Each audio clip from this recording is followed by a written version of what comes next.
Heracles was born to the mortal woman Alcmene after her affair with Zeus, the king of the gods, who had disguised himself as her husband Amphitryon. Either Zeus or his daughter Athena took the baby to Hera, who did not recognize him and nursed him out of pity. Heracles suckled so strongly that he caused Hera pain, making her push him away, and her milk sprayed across the heavens, forming the Milky Way. This divine milk endowed Heracles with supernatural strength. Afterward, either Zeus or Athena returned the infant to his mother, and he was subsequently raised by his parents. He was named Heracles in a failed attempt to appease Hera, with Heracles meaning Hera's glory. When he and his mortal twin, Iphicles, were just 8 months old, Hera sent 2 giant snakes into their chamber. While Iphicles cried in fear, Heracles grabbed a snake in each hand and strangled them. Heracles married Megara, the eldest daughter of King Creon of Thebes. However, in a fit of madness induced by Hera, Heracles tragically killed Megara and their children. Once he recovered his sanity, he was consumed with deep regret for his actions and seeking purification. He went to King Thespius and was cleansed of his sin. Seeking further atonement, Heracles traveled to Delphi to consult the Pythia, the oracle of Delphi, who advised him to go to Tiryns and serve his cousin, King Eurystheus of Mycenae, for 12 years, performing whatever labors he might impose. Though Heracles despaired at the thought of serving a man he knew to be far inferior, he feared opposing his father, Zeus. Ultimately, Heracles submitted to his fate and placed himself at Eurystheus's disposal, ready to undertake the daunting tasks that awaited him. Eurystheus ordered Heracles to find and kill the Nemean lion as the first of his 12 labors. Heracles wandered the area until he arrived in the town of Cleone, where he met a boy who made a pact with him. If Heracles slew the Nemean lion and returned within 30 days, the town would sacrifice a lion to Zeus. But if Heracles did not return within that time, or if he died, the boy would sacrifice himself instead. While searching for the lion, Heracles fletched some arrows, unaware that the lion's golden fur was impenetrable. When he eventually found and shot the lion, he discovered this protective property, as the arrows bounced harmlessly off the creature's thigh. Determined, Heracles drove the lion back to its cave, which had 2 entrances. He blocked one entrance and then entered through the other, preparing to confront the beast directly. In the dark and confined quarters of the cave, Heracles stunned the Nemean lion with his club and used his immense strength to strangle it to death, though he lost one of his fingers in the struggle. After slaying the lion, Heracles attempted to skin it with a knife from his belt but failed. Finally, Athena, observing his plight, advised Heracles to use one of the lion's own claws to skin it. On the 30th day, Heracles returned to Cleone, carrying the lion's carcass on his shoulders, leaving King Eurystheus both amazed and terrified by the sight. He forbade Heracles from ever entering the city again, but instead displayed the fruits of his labors outside the city gates. Eurystheus would communicate his tasks through a herald rather than personally, and even had a large bronze jar crafted to hide in if he ever felt threatened by Heracles. Heracles' second labor was to slay the Lernaean Hydra, a multi-headed serpent that Hera had raised with the sole purpose of destroying him. When Heracles reached the swamp near Lake Lerna, where the Hydra resided, he attacked the creature, but each time he severed one of its heads, 2 heads would grow back. During the battle, a giant crab sent by Hera emerged to assist the Hydra by biting Heracles on the foot. Heracles managed to kill the crab, but realizing he could not defeat the Hydra alone, he called upon his nephew Iolaus, who had accompanied him for assistance. Working together, Heracles would cut off one of the Hydra's heads, and Iolaus would cauterize the stump with a firebrand, preventing new heads from regenerating. After a long fight, they eventually defeated the Hydra, and Heracles dipped his arrows in the Hydra's poisonous blood, ensuring that any wound inflicted by them would be lethal. Angered by Heracles' success against the Nemean lion and the Lernaean Hydra, Eurystheus, influenced by Hera, commanded Heracles to capture the Ceryneian hind, a deer so swift it could outrun an arrow. After a lengthy search, Heracles spotted the elusive hind one night, its antlers gleaming in the moonlight. He then pursued the hind on foot for a full year across Greece. Eventually, Heracles captured the hind while it was asleep, rendering it lame with a trap net. Eurystheus had hoped that by capturing the sacred hind, Heracles would incur the wrath of Artemis. As Heracles was returning with the hind to present it to Eurystheus, he encountered Artemis and her brother Apollo. Heracles pleaded with Artemis for forgiveness, explaining that capturing the hind was a part of his penance and that he intended to release it back into the wild once the task was completed. So Artemis forgave him, thwarting Eurystheus's plan. After presenting the hind to Eurystheus, Heracles was informed that it would become part of the king's menagerie. Knowing he must honor his promise to Artemis and return the hind to the wild, Heracles agreed to hand it over on the condition that Eurystheus himself come out and take it from him. When the king stepped forward, Heracles released the hind, which sprinted back to Artemis with unparalleled swiftness. Humiliated and angered by the hind's escape and Heracles' success, Eurystheus assigned him another perilous task, to bring the fearsome Erymanthian boar back alive. On his way to Mount Erymanthos, where the boar lived, Heracles visited Pholus, a kind and hospitable centaur and old friend. Heracles dined with Pholus in his cavern, and when Heracles requested wine, Pholus mentioned that he only had one jar, a gift from Dionysus to all the centaurs on Mount Erymanthos. Heracles convinced Pholus to open the jar of wine, and the scent attracted other centaurs.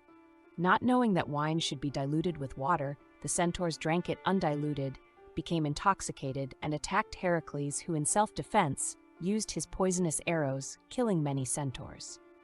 The survivors retreated all the way to Chiron's cave, but Pholus, curious about the deadly power of the arrows, picked one up and accidentally dropped it, stabbing his hoof and poisoning himself. Heracles later visited Chiron to seek advice on capturing the Erymanthian boar, and Chiron advised him to drive the boar into thick snow, indicating that this labor took place in midwinter. Following Chiron's guidance, Heracles drove the boar into the snow, bound it, and carried it back to Eurystheus. Upon seeing the fearsome creature, Eurystheus was terrified and hid inside his half-buried storage pithos, begging Heracles to get rid of the boar. The fifth labor assigned to Heracles was to clean the stables of King Augeas, a task that was meant to be both humiliating and impossible, as the divine livestock were immortal and had produced an enormous amount of dung. The stables had not been cleaned in over 30 years and housed over 1,000 cattle. However, Heracles succeeded by rerouting the rivers Alpheus and Peneus to wash out the filth. Before beginning the task, Heracles had negotiated with Augeas, asking for 1/10 of the cattle if he completed the job in a single day. Augeas agreed to the terms, but after Heracles completed the task, Augeas refused to honor the agreement. Heracles took his claim to court and was supported by Augeas' son, Phyleus, and in response, Augeas banished both Heracles and Phyleus before the court could rule on the matter. Heracles later returned, slew Augeas, and handed the kingdom over to Phyleus. The sixth labor assigned to Heracles was to defeat the Stymphalian birds, man-eating creatures with bronze beaks, sharp metallic feathers they could launch at their victims, and highly toxic dung that were sacred to Ares, the god of war. They had migrated to Lake Stymphalia in Arcadia, where they bred rapidly, devastating the countryside, destroying crops, and terrorizing the townspeople. Heracles initially struggled, as he could not venture too far into the swamp, which would not support his weight. But Athena provided Heracles with a rattle crafted by Hephaestus specifically for this task. Heracles used the rattle to create a loud noise, frightening the birds into the air, shooting many of them with his arrows, and the rest fled, never to return. The Stymphalian birds later reappear in the myth of the Argonauts, who also encounter these deadly creatures. The seventh labor, also categorized as the first of the non-Peloponnesian labors, was to capture the Cretan bull, the father of the Minotaur. According to Apollodorus, Heracles sailed to Crete and asked King Minos for assistance, but Minos told Heracles to capture the bull himself. Heracles managed to do so, displaying the bull to Eurystheus before setting it free. For his eighth labor, Heracles was tasked by King Eurystheus to steal the mares of Diomedes.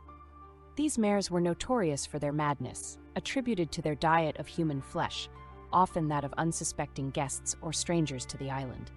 Some versions of the myth claim that the mares also expelled fire when they breathed.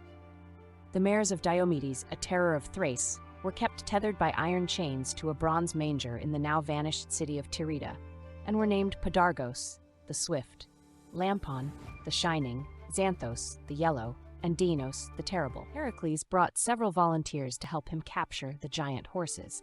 After overpowering Diomedes' men, Heracles broke the chains that tethered the mares and drove them down to the sea. Unaware of their man-eating and uncontrollable nature, Heracles left the mares in the care of his favored companion, Abderus, while he went to fight Diomedes. Upon his return, Heracles found that Abderus had been devoured by the mares, and as revenge, Heracles fed Diomedes to his own horses. The horses were calmed by consuming human flesh, allowing Heracles to bind their mouths shut and easily take them back to King Eurystheus, who dedicated the horses to Hera. In some versions of the story, the horses were allowed to roam freely around Argos, having become permanently calm.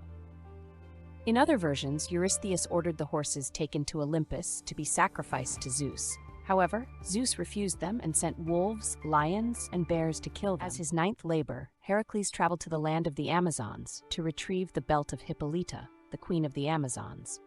According to Apollodorus, the belt was a gift from her father Ares, symbolizing her position as queen. Heracles set sail for the land of the Amazons, generally believed to be along the southern shore of the Black Sea, accompanied by a group of companions.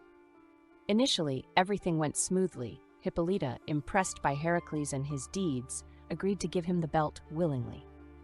However, Hera, ever opposed to Heracles, disguised herself and spread seeds of distrust among the Amazons, claiming the strangers intended to abduct their queen. Alarmed by Hera's deception, the Amazons mounted their horses and rode to confront Heracles. Mistakenly believing that Hippolyta had betrayed him and never intended to hand over the belt, Heracles fought the Amazons, killing Hippolyta in the process. The 10th labor of Heracles was to obtain the cattle of the three-bodied giant Geryon. Heracles had to travel to the island of Erythea, located in the far west, but along the way, he became so frustrated with the intense heat that he aimed an arrow at the sun. The sun god Helios, impressed by Heracles' audacity, rewarded him with the golden cup that Helios used to sail across the sea from west to east each night. Heracles took the cup and sailed to Erythea, but upon landing, he was confronted by the two-headed dog Orthrus, the guardian of Geryon's cattle. With a single blow from his olive wood club, Heracles killed Orthrus.